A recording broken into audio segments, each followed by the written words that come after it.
कहानी 17 भाग 8। दाऊद और जोनाथन। शाऊल का एक बेटा था जिसका नाम जोनाथन था। जोनाथन और दाऊद बहुत अच्छे मित्र बन गए थे। शाऊल ने अपने बेटे जोनाथन और अपने सारे सेवकों के सामने अपनी इस बात को रखा कि यह जरूरी है कि दाऊद की हत्या कर दी जाए। मगर शाऊल के बेटे जोनाथन को दाऊद बहुत ही प्यारा था और दाऊद जब रामा के नायोत से भी भागा तब उसने जोनाथन के पास आकर उससे पूछा, मुझे बताओ, आखिर मैंने क्या किया है? कहाँ मुझसे ऐसी भूल हो गई? और आखिर ऐसा मैंने क्या अपराध किया तुम्हारे पिता के लिए जो आज वो मेरे प्राणों के प्यासे हो गए हैं?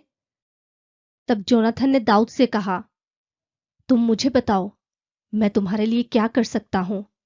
तुम जो कहोगे मैं तुम्हारे लिए वही करूंगा।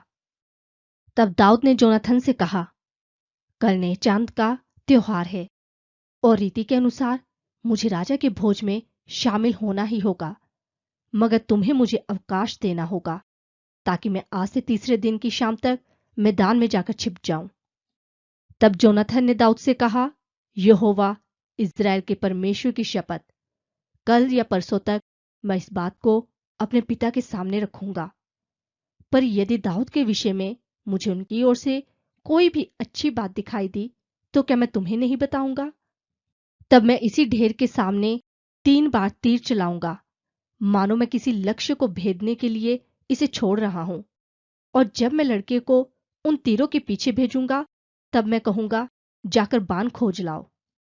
और तब यदि मैं उस लड़के से कहूं कि वह देखो, बाण तुम्हारे इसी ओर है, इन्हें ले आओ, तब तुम लौट आना, क्योंकि जीवित यहोवा की शपथ, तुम्हारे लिए कोई खतरा ना होगा और तुम सुरक्षित होंगे।